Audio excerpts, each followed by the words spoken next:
Okay, we're back live again. No, we're not. No, we're not. And now we're back live again, but nobody's watching it, so just give them a second. I'll be here.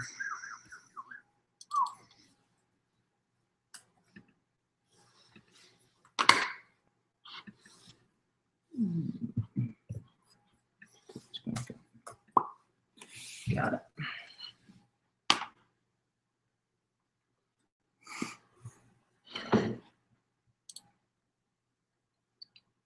I think I did it right. Okay. How can you tell if anyone's watching? Two There are viewers? 2 viewers. I think I can see who the viewers are. Nope. Okay. So we had a couple questions pop up right as we logged off last time that wanted to go ahead and touch on from Diane. She said she was having a hard time posting her questions, so I want to make sure that we have a chance to answer hers.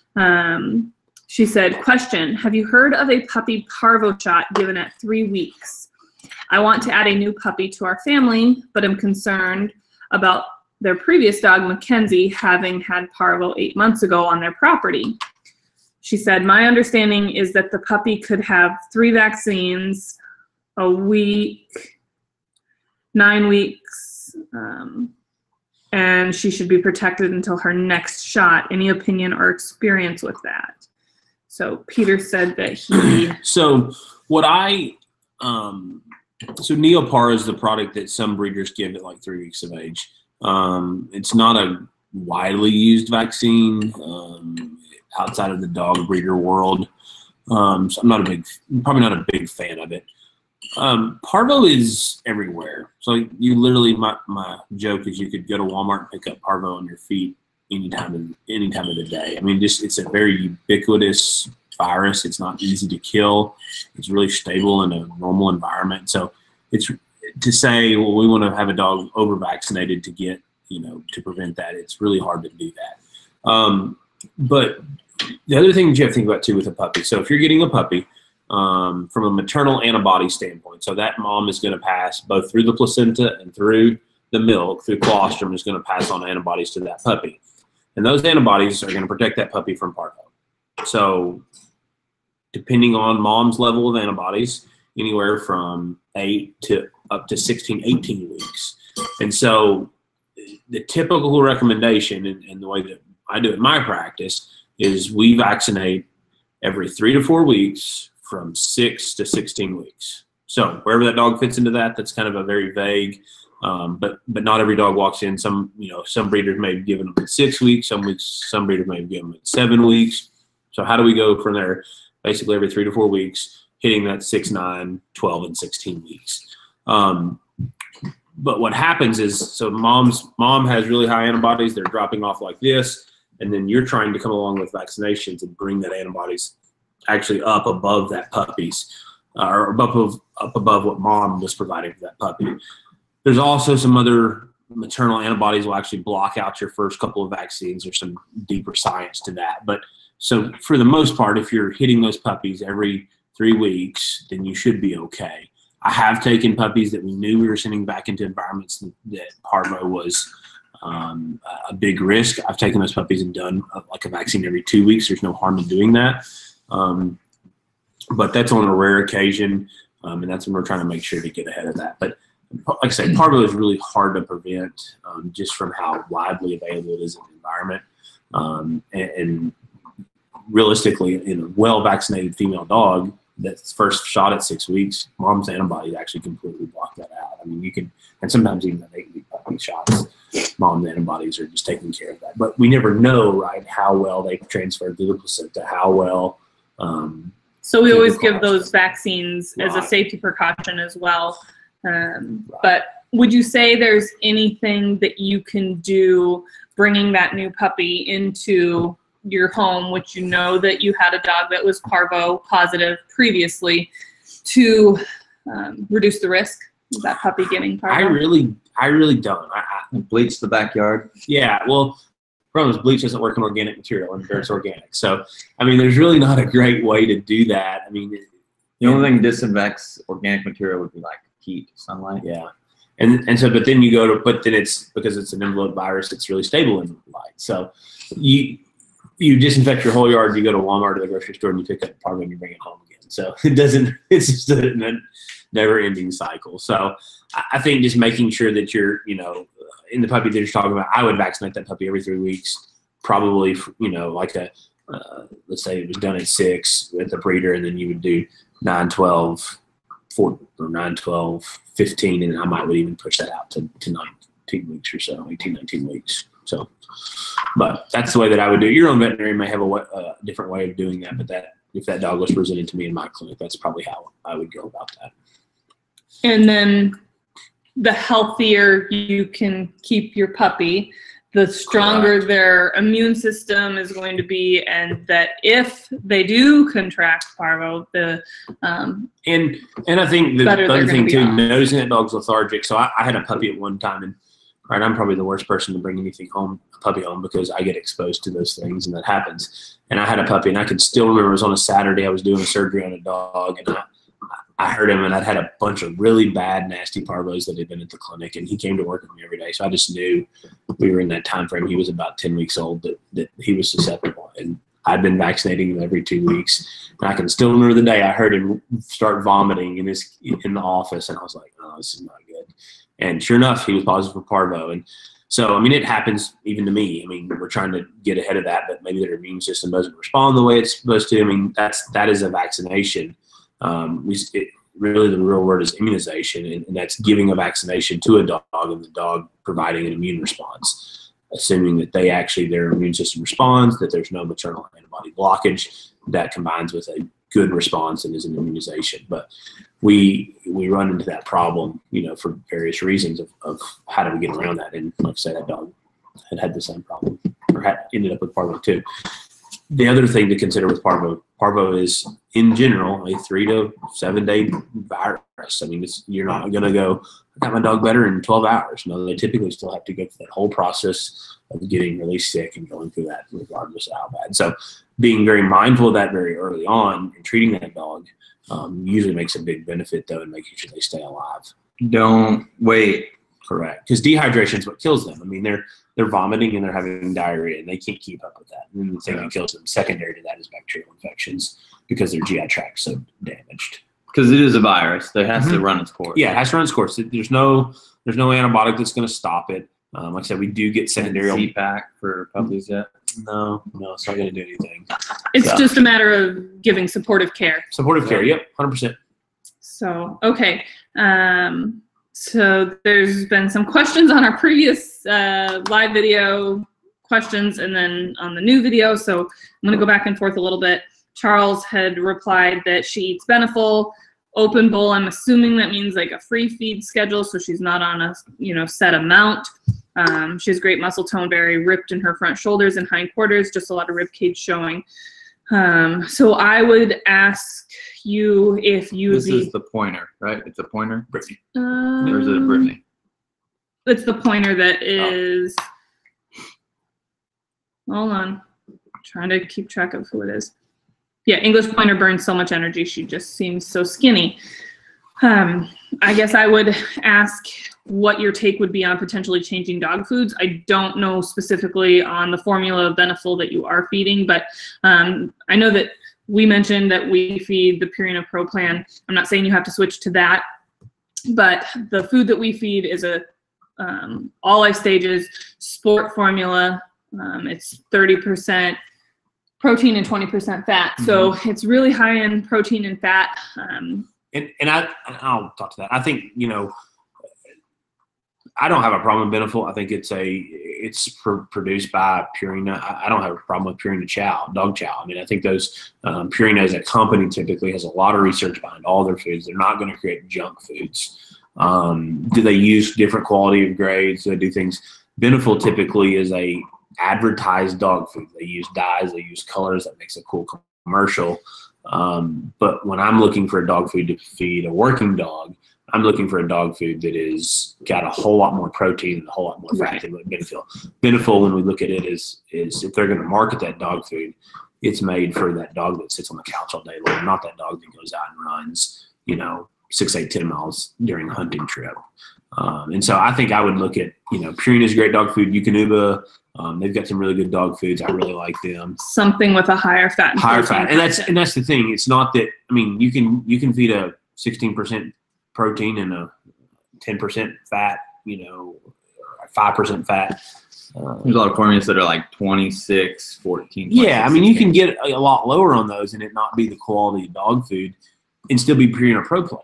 I mean, Right. it's not that it's Purina Pro Plan. It's that it's Purina Pro Plan Sport that has that 30-20 and allows Yes. those dogs to keep up. So just keep that in mind. I think, and maybe feeding Benefil in June is not a big deal. I mean, it's going to be cheaper. It's going to be, but I think that's going to be. But if you are struggling with weight, you need to So identify what you could do to help with that. As far as you also mentioned, like an open bowl or a free feed. Now, I've seen dogs that can be really picky with a free feed, as well as dogs that can go the opposite direction and overfeed. So it would almost be better to know how much she is eating as well, and getting her on a specific feeding schedule. If she gets this many cups of food in the morning, this many cups of food in the evening. And if you need to up her amount of food, then you would know how much she's eating, and you could. And I think do also that from a as well. health standpoint, especially when you're taking that dog on the road, or there's something wrong with that dog, and I get that a lot in my clinic where people go, I don't know how long it's been since she hasn't eaten. If you're feeding that dog every day, you know that she's eating, or You know she's how not much. eating. Yeah. And so you go, oh, my dog's not eating. So now we go, all right, why are we not eating? Is there something? Is there a stick lodged in the mouth? Is there actually something wrong with the dog? Should I take his temperature and see if we have a fever? So I think when we're feeding them daily, we're able to pay attention to that a little better. Mm-hmm. And then also just from a convenience standpoint, you're traveling with that dog on the road, you're going hunting for 6, 7 days, and you go, all right, now I want to feed my dog today. And well, they're going to think about eating whether they want to or not, because they just which is what they, they're more of a grazing type, which is fine for the dog that sits on the couch every day. But for the dog that we're trying to go on the road and hunt with, I think it becomes a problem. We see that a lot. And trying to keep a healthy weight on. Yeah. We see that a lot. We teach our dogs to eat, and we teach them to eat so that when we do get on the road on hunting trips and everything else, even when they're stressed or even when they're not 100% comfortable, like we get done hunting, they're tired, you can say, here's some food, and they will eat everything you give them. And that allows us to push a little bit extra food when we know that they're working extra hard. So teaching dogs to eat is a really good thing. Free feeding, I personally am not a big fan of that ever. So. And then another question from David. Is it normal for a puppy not to be able to empty their bladder? 16-week-old short hair pees up to 5 times when let outside, then comes in and has an accident in the house. No UTI. Will also drink excessively when given the chance. If given a big bowl of water, will drink and drink and drink, then potty in their crate. Yeah, David, you asked this question on YouTube, I believe, as well. No, it is not a normal thing, but some dogs are all going to respond to differently. I mean, Peter, you may have some response on this, but so yeah, if we know it's not a UTI, right? We've done that, and I will say this, at least from my standpoint of what I see, not all UTIs have, the typical way to test that is a dipstick. So we're looking for white blood cells, we're looking for protein, we're looking for blood, those type of things that indicate there's urinary tract infection. So short of culturing to get bacteria to grow. So sometimes even in a young puppy, especially a female dog, right, because they squat to pee, their genitals touch the ground a lot more freely, so we get travel bacteria up the urinary tract a lot easier. So especially in a female dog, I will do a course of antibiotics sometimes just to rule that out a little bit. It's easier to treat than it is test for. Well, sometimes the test isn't always great for you. Maybe they may be clearing out enough and they're drinking enough water, but drinking more water is definitely a sign of urinary tract infections, peeing more. But so if it's not a UTI, then it becomes more of a behavior type thing. So we're going and we're tanking on water. So now we have a huge bladder, and we go outside and we're so excited about life in the world, and we're just peeing and peeing and peeing and peeing. And we never even stop and slow down enough to think about peeing, right? Like to fully empty their right. And yep. so then they come in. Now we've settled down a little bit, and so now we want to pee on the floor because we're, you know, the world outside was Less a lot, distracting. Yeah, the world outside was a lot more fun than in the house. So Yep. that's, if UTI is ruled out, that's usually the biggest cause. And then maybe just limiting how much, I'm not saying dehydrate, but, you know, maybe I would even have to look it up of what a formula, you know, how much water consumption a 12-pound dog or a 20-pound dog needs to get that figured out and say, all right, this is the water I'm going to give you. And I'm not going to allow you, because again, kind of like training them to eat too much food or enough food, drinking too much water can be a problem. There's dogs that just sit there and drink too much water. Now, there are metabolic diseases that cause that, there are things. Yeah. But in 99.99% of puppies, it's just a Puppy thing. hey, we like to drink water, so we're going to sit here and take Yeah, on water. We want We to see look that like a a water ton. balloon. I mean, we see that a ton even with a little bit older dogs. And I refer to it a lot of times to just say, hey, they got stuck, because they'll start drinking and you see them and they're still drinking and still drinking and still drinking. If you you just have to get like their break the attention- cycle. Yep, almost. you get their attention, say, hey, and they turn and look at you. And you're like, do you want any more water? And then they go, Oh, no. no, I don't. But they weren't going to stop drinking. Yeah. So they just get stuck drinking. So. And then the other thing I was going to touch on when you were talking, you said something. Shoot. David asked, is it okay to limit water availability? Oh, I think so a bunch. I mean, So we don't give free access to our water with our puppies. They get water at set times. They get as much water as they want. Right, as much water as they Yeah. want, but it's at set times so that I know, hey, you just drank water. I need to let you out to go to the bathroom here over the next, 15, 20 minutes, because you're going to have to be emptying your bladder. that Cocker Spaniel, if you give him free choice to water, he will pee in your house every day. Yeah. He'll come off his bed and pee on the floor. So Yeah, so yes, it Lots is of water. okay to limit water availability, but you definitely don't want to limit the amount of water you're giving your puppy to the point of dehydration, like what Peter was saying. That's not healthy either, even though, that would definitely fix the peeing problem, but it would create a whole bunch of other problems as well. Yep. So two things that we see, and to touch on what Peter was talking about with puppies getting excited outside, you can clicker train puppies to pee on command. So you tell them go potty or whatever word you want to use.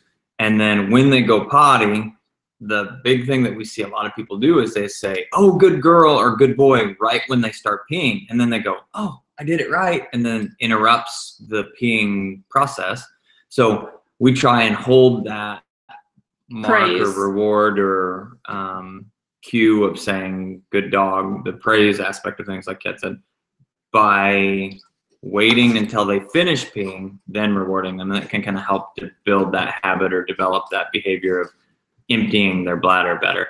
Now, it sounds like, and I get that you've been to the vet and checked and everything else, but it really screams something, UTI or bladder infection, something's going on that's causing this over excessive urination. But yeah, that would be my thought too. But it may be, if your veterinarians rule that out, that may not be, but that would be my guess. Because especially in a female dog, I bet 40% of the female puppies I see, we see some signs of urinary tract infections. Those little squatting with it around. touching their hoo-hoo to the dirt. We had another question from Kobe. Walker does great in response to commands when I have the clicker and food in my hand, but when I don't have the clicker or food, he acts like we've never worked on anything. That's a puppy. Yep. So How do we fix that? how do we fix that? Well, if they are responding to the cues really well and have a full understanding of what you're asking, you might be ready to move on to collar conditioning. Yep.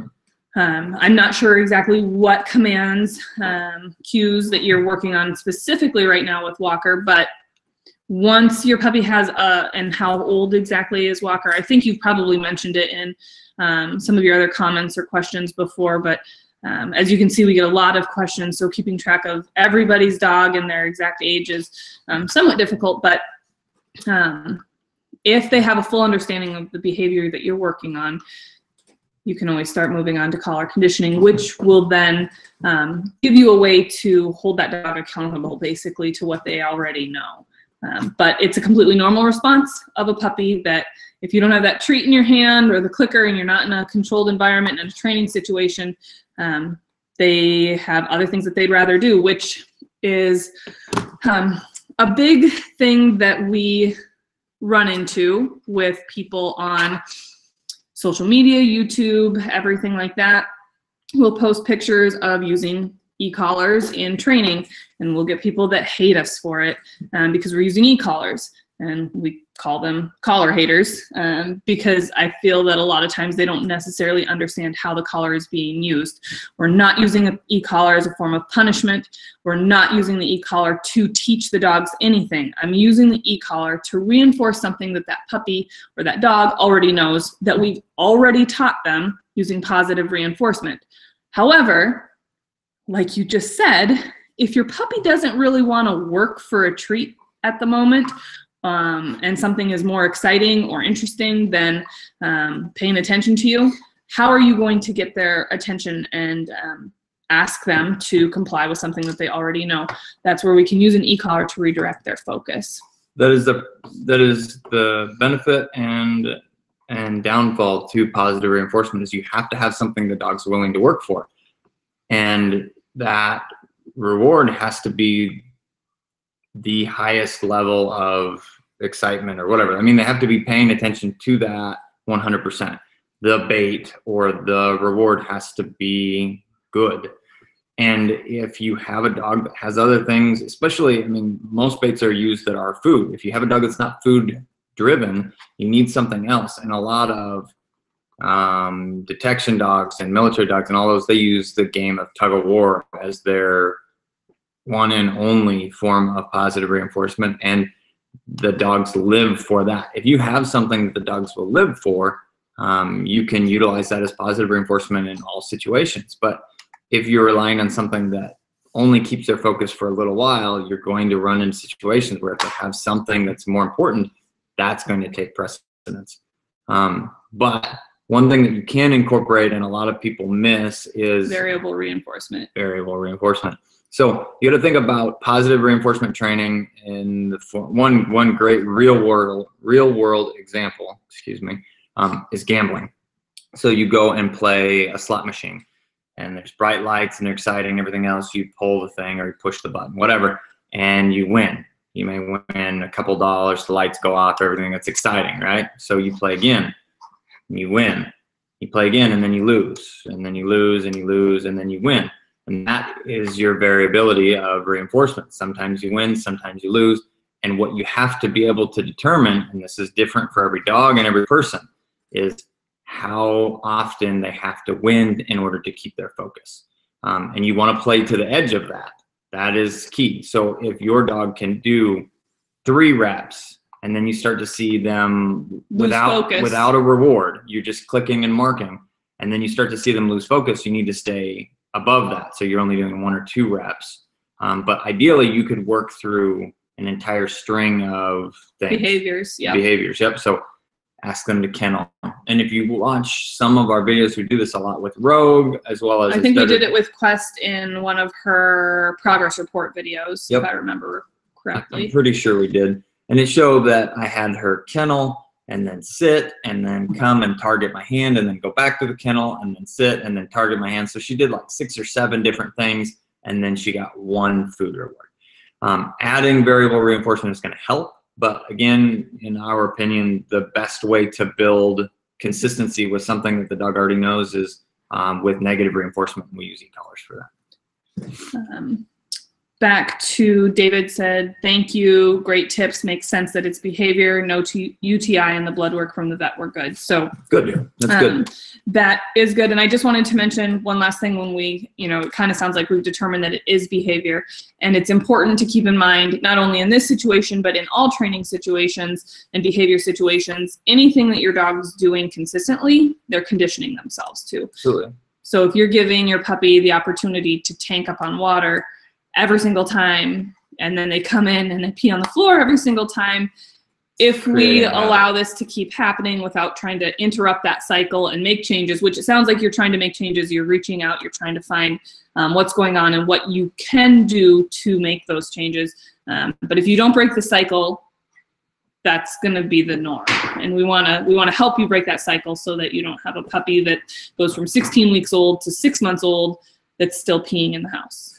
Because that's a lot more pee. That's a lot more pee. And I would say that from a people standpoint, a lot of nutrition stuff crosses over between dogs and people. It's not exactly the same, but you think about the average person is supposed to drink about 1 ounce of water per pound per day.